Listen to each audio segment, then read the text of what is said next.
छत्तीसगढ़ के रायपुर में अंडे का छोटा सा ठेला लगाने वाले तोमर भाई आज चर्चा में हैं। सूदखोरी से करोड़ों की संपत्ति जुटाने वाले और लोगों की संपत्ति छीनने वाले आज पुलिस से छिपते घूम रहे हैं। कभी ऑटो में घूमने वाला वीरेंद्र और रोहित अब BMW, थार और फॉर्च्यूनर जैसी महंगी गाड़ियों में घूमते हैं।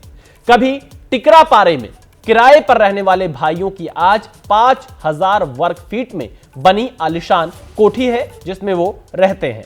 लेकिन जैसे ही इन पर पुलिस का शिकंजा कसा तो ऐसे कई राज खुले जिसे देखकर हर कोई हैरान है।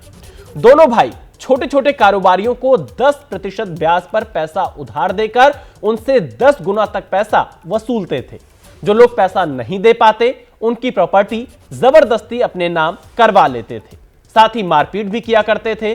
और हाल ही में दोनों भाइयों ने एक कारोबारी को पीटा था, जिसके बाद जब कारोबारी ने पुलिस से शिकायत की और पुलिस ने तोमर भाइयों के घर छापा मारा तो तोमर ब्रदर्स के घर से करोड़ों का माल जब्त किया गया है। करीब 37 लाख कैश, सोने चांदी के जेवरात के अलावा हथियार भी बरामद हुए हैं। पुलिस वीरेंद्र और रोहित तोमर पर शिकंजा कसने पहुंची तो तोमर ब्रदर्स के घर से करोड़ों का माल मिला, जिसमें करीब 37 लाख रुपए कैश, 734 ग्राम सोना, 125 ग्राम चांदी, BMW, थार और Maruti Brezza car, e stamp, जमीनों के कागजात, नोट गिनने की मशीन के अलावा अवैध रूप से रखी 5 तलवारें, एक रिवॉल्वर, एक पिस्टल और जिंदा कारतूस मिले। सूचना के आधार पर जो आरोपियों के घरों से जो ई स्टाम्प पेपर, कोरे दस्तावेज, जिस पर खास करके चेकबुक और इतने सारे ATM और इनके इससे संबंधित पासबुक जैसे दस्तावेज और कर्ज देने के संबंध में रजिस्टर जो प्राप्त हुए थे, इस आधार पर कुछ लोगों से पूछताछ किया गया, जिनके द्वारा बताया गया कि मोटे ब्याज दर पर इसके द्वारा कर्जा दिया जाता था और इसके विरुद्ध में बहुमूल्य दस्तावेजों को रहन के रूप में रख लिया जाता था, जिस पर कई घर एवं संपत्ति हुआ करती थी। दरअसल पिछले दिनों रोहित तोमर ने रायपुर के एक प्रॉपर्टी डीलर के साथ मारपीट की थी, जिसकी शिकायत पर पुलिस तोमर ब्रदर्स को पकड़ने पहुंची थी। लेकिन जब पुलिस ने घर की तलाशी ली तो पुलिस के होश भी फाख्ता हो गए। तोमर ब्रदर्स के पास मिले इस खजाने को देखकर हर कोई हैरान कि अंडे का ठेला लगाने वाला वीरेंद्र तोमर कैसे देखते ही देखते करोड़पति बन गया। तोमर ब्रदर्स का आतंक सिर्फ रायपुर ही नहीं बल्कि पूरे छत्तीसगढ़ में फैला है। इन्होंने अवैध सूदखोरी के जरिए लोगों की मजबूरी का फायदा उठाया, उन्हें ब्लैकमेल किया और करोड़ों का साम्राज्य खड़ा कर लिया।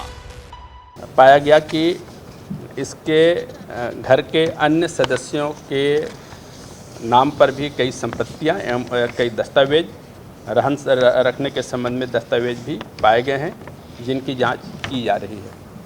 वर्तमान में ये पाया गया कि इनके द्वारा पूरे पारिवारिक सदस्य एवं अन्य जो इनके यहाँ काम करते हैं उन लोगों के द्वारा संगठित होकर के ऐसे संपत्तियों को, ऐसे घरों को या फिर ऐसे इसके ज़मीन की रजिस्ट्री पेपर्स को गहन रखते हुए बलपूर्वक कई गुना ब्याज वसूलते हुए डराया धमकाया जाता था। आरोप है कि रोहित तोमर ने पुराने रंजिश की वजह से अपने बाउंसर के साथ मिलकर प्रॉपर्टी डीलर दशमीत चावला के साथ मारपीट की, जिनकी शिकायत पर क्राइम ब्रांच ने जब तोमर भाइयों की कोठी पर छापा मारा, वहां से करोड़ों की संपत्ति मिली है। कैश मिला है 37,10,000, सोना 734 ग्राम बरामद हुआ है, चांदी 125 ग्राम बरामद हुई है, गाड़ी में BMW, फॉर्च्यूनर और थार है, गैजेट है, कई कीमती फोन है और लैपटॉप है, दस्तावेज मिले हैं करोड़ों की जमीन के कागज के तौर पर, हथियार में पिस्तौल और तलवार मिली है। तो क्राइम ब्रांच की टीम ने जब छापा मारा तो ये चीजें बरामद हुई हैं। हमारे संवाददाता विनीत पाठक इस वक्त हमारे साथ रायपुर से लाइव जुड़ चुके हैं। विनीत पाठक, कभी अंडे का ठेला लगाने वाले ये तोमर ब्रदर्स कैसे सूदखोरी का काम करने लगे, लोगों से मारपीट करने लगे, लोगों की जमीनों पर कब्जा करने लगे? छत्तीसगढ़ पुलिस की तरफ से अब तक इस मामले में क्या क्या जानकारी मिल पाई और क्या बिना पुलिस की मदद के, बिना प्रशासन की मदद से इतने साल तक ये इस तरह का काम कर सकते थे? जी बिल्कुल, देखिए लगातार अब खुलासे हो रहे हैं। जो आपने बात कही, कभी अंडे का ठेला लगाते थे ये दोनों भाई और उसके बाद धीरे धीरे सूदखोरी के कारोबार में उतरे। धीरे धीरे इन्होंने जो रायपुर और तमाम आसपास के जो जिलों के शराफा कारोबारी उन्हें और जो प्रॉपर्टी डीलर हैं उन्हें अपने जो सूदखोरी का धंधा था उसमें शामिल किया और उसके बाद ब्लैकमेलिंग तक ये लोग करने लगे थे। जो सूदखोरी में पैसा देते थे 10% ब्याज ये वसूलते थे, लेकिन उसके बाद मनमाना ब्याज ये लगातार वसूलते रहे हैं। और इसके साथ साथ ब्लैंक चेक पर साइन करवाना, जो प्रॉपर्टी के पेपर्स थे उनके नकली पेपर्स बनवाना और उसके बाद फिर जमीन और मकान हड़पना, तमाम चीजें हम निकलकर सामने आई हैं। कैसे ये लोग इतने बड़े हुए, एक पूरा का पूरा संगठित अपराध ये रायपुर और छत्तीसगढ़ के दूसरे जिलों में चला रहे थे। इसको लेकर पॉलिटिकल कनेक्शन इनके क्या क्या है, इसको लेकर भी अब पुलिस जांच कर रही है। लगातार नए नए खुलासे सामने आ रहे हैं और इनकी दहशत इतनी ज्यादा थी। जिस तरीके से जो वीरेंद्र तोमर है वो ये बताता था कि वो कर्णी सेना का जिला अध्यक्ष है। इसके अलावा तमाम जो सामाजिक कार्यक्रमों में इन दोनों भाइयों की भागीदारी रहती थी।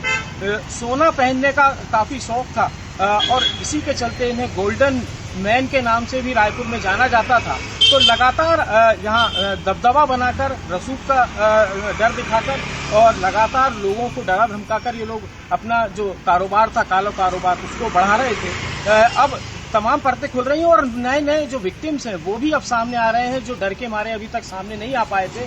दोनों जो भाई है रोहित तोमर और वीरेंद्र तोमर, वो पुलिस की रेड के बाद से ही फरार चल रहे हैं और इसीलिए अब विक्टिम्स जो हैं वो भी सामने आ रहे हैं। रायपुर के ही एक कारोबारी थे जिनका की जिन्होंने इनसे 10 लाख ब्याज। बिल्कुल विनीत, आप बने रहिएगा। अब आपको बताते हैं कि सूदखोर और महाठग तोमर ब्रदर्स कैसे काम करते थे।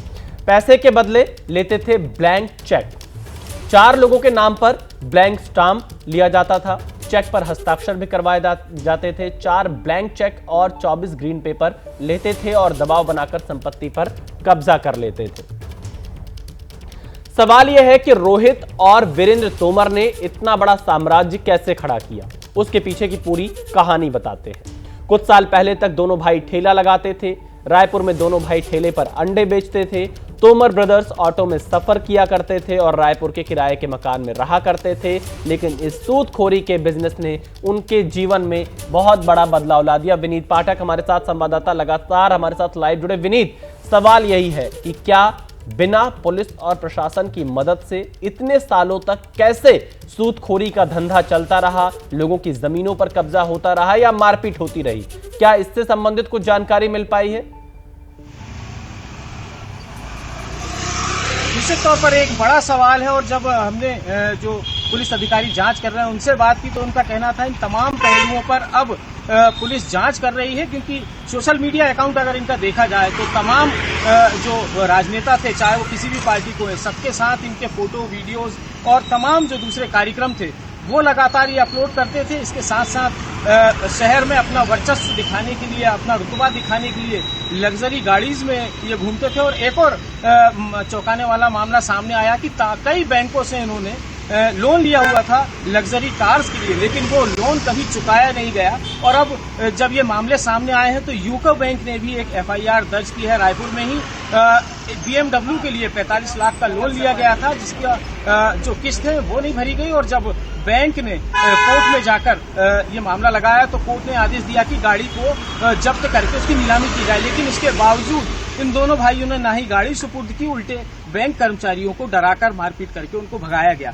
तो तमाम इस तरीके के नए नए मामले भी सामने आ रहे हैं। पहले से ये दोनों आदतन अपराधी रहे हैं और करीब 1 दर्जन से ज्यादा मामले पहले से इन पर कायम थे, लेकिन उसके बाद भी कार्रवाई नहीं हुई और लगातार इनका कारोबार फलता फूलता रहा। इसको लेकर के कौन कौन अधिकारी इनके साथ थे, किन राजनेताओं का इनका समर्थन था, इन तमाम पहलुओं बिल्कुल विनीत, बिल्कुल आपने बहुत वैलिड सवाल उठाया है। आगे भी आपके पास आएंगे, आप बने रहिएगा।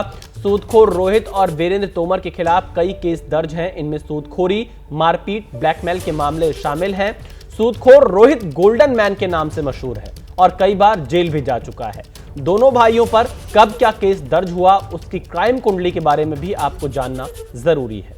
2010 में पैसों के लिए मारपीट, 2013 में हत्या का मामला दर्ज हुआ, 2015 महिला को मानसिक प्रताड़ना करने का आरोप, 2016 में युवक के साथ मारपीट का आरोप, 2017 में महिला के साथ मारपीट करने का आरोप।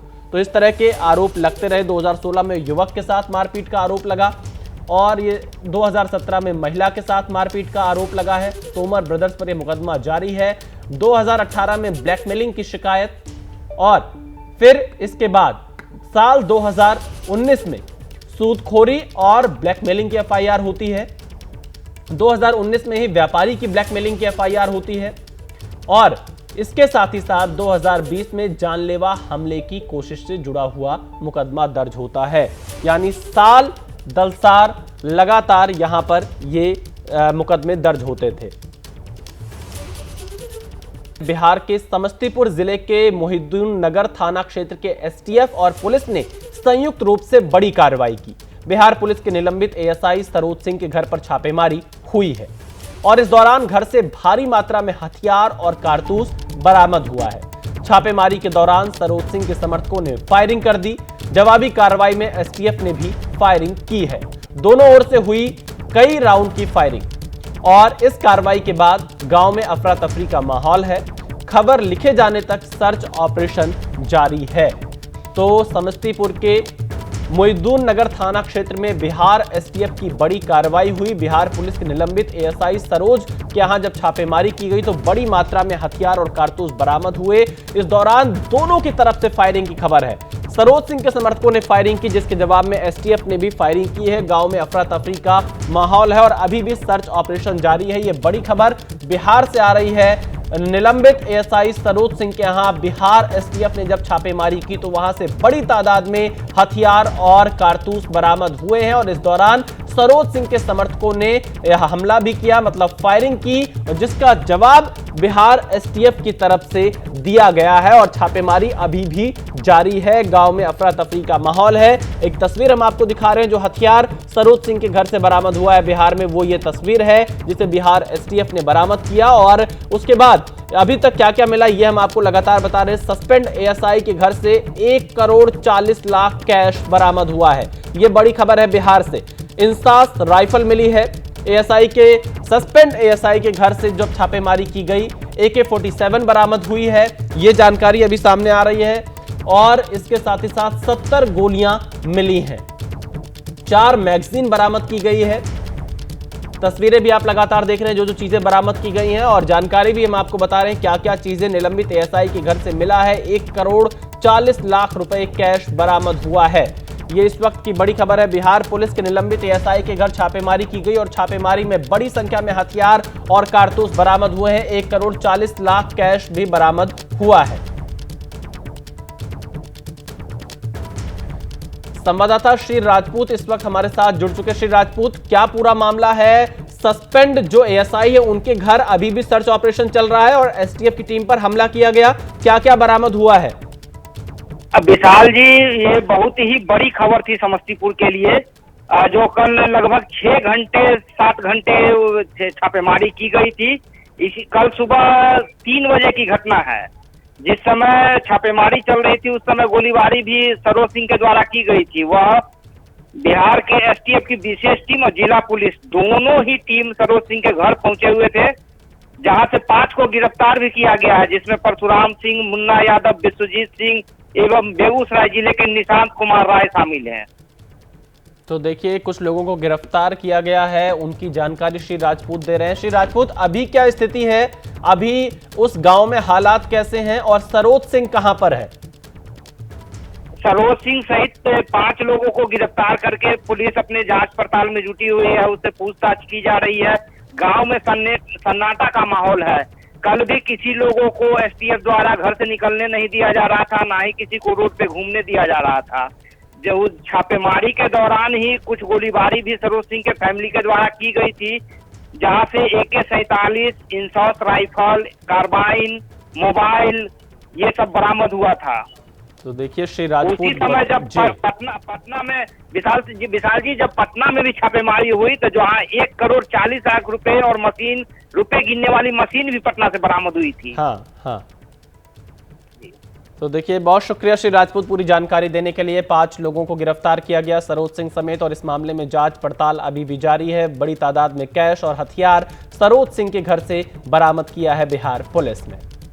तो ये बड़ी खबर समस्तीपुर से बिहार के, जहां छापेमारी में हथियार, कारतूस, मैगजीन, तमाम चीजें बरामद हुई है। 1 करोड़ 40 लाख कैश मिला है। हमारे संवाददाता ने जानकारी दी कि जब एसटीएफ वहां पर छापेमारी के लिए पहुंची थी तो सरोज सिंह के समर्थकों ने फायरिंग भी की थी, जिसके जवाब में एसटीएफ की तरफ से भी फायरिंग की गई थी। हालांकि इस मामले में बिहार पुलिस के निलंबित एएसआई सरोज सिंह और उनके समर्थकों को गिरफ्तार किया गया है। 5 लोगों की गिरफ्तारी हुई है और तमाम जो जानकारी सामने आ रही है इसमें आगे की कड़ियां जोड़ने का प्रयास किया जा रहा है। जासूस ज्योति को लेकर एक और बड़ा खुलासा हुआ है। पाकिस्तान के रिटायर्ड एसआई के संपर्क में थी ज्योति।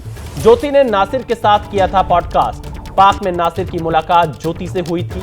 नासिर भारतीय यूट्यूबर से दोस्ती करता, आईएसआई एजेंट से मिलवाता और फिर जासूसी के लिए टास्क दिया करता था। तो इस वक्त एक बड़ा खुलासा हुआ है ज्योति जासूस के मामले में। पाक में नासिर की मुलाकात ज्योति से हुई थी, उसके साथ ज्योति ने पॉडकास्ट भी किया था और इसके साथ ही साथ वो आईएसआई के अधिकारियों से संपर्क कराता था। पाक का रिटायर्ड एसआई है ये नासिर, जिसके संपर्क में थी ज्योति। ज्योति ने नासिर के साथ पॉडकास्ट भी किया था।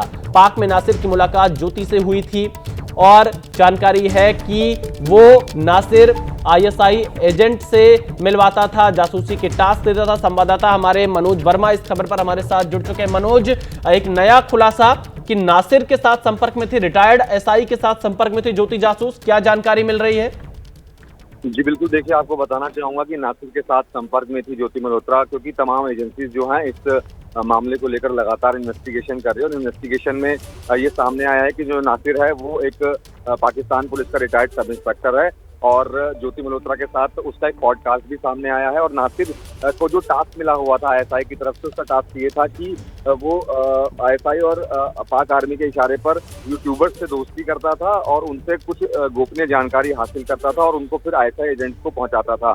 तो लगातार क्योंकि जासूसी का जो नेटवर्क है वो भारत में पकड़ा गया है, उसमें लगातार जासूस पकड़े जा रहे हैं और इसी में एक बड़ा खुलासा हुआ है कि जो पाकिस्तान पुलिस का रिटायर्ड सब इंस्पेक्टर है वो ज्योति मल्होत्रा के लगातार संपर्क में था, उससे जानकारियां हासिल कर रहा था, उसके साथ पॉडकास्ट करता था। अभी इसमें और नाम भी आगे सामने आ सकते हैं। जी बहुत शुक्रिया मनोज पूरी जानकारी देने के लिए। अब इस पूरे मामले में जांच के दौरान और कुछ नामों का खुलासा हो सकता है, ऐसी जानकारी मनोज हमारे संवाददाता हमें दे रहे हैं। तो ये बड़ा खुलासा ज्योति जासूस से जुड़े मामले में हुआ है कि पाकिस्तान के रिटायर्ड एसआई के संपर्क में थी।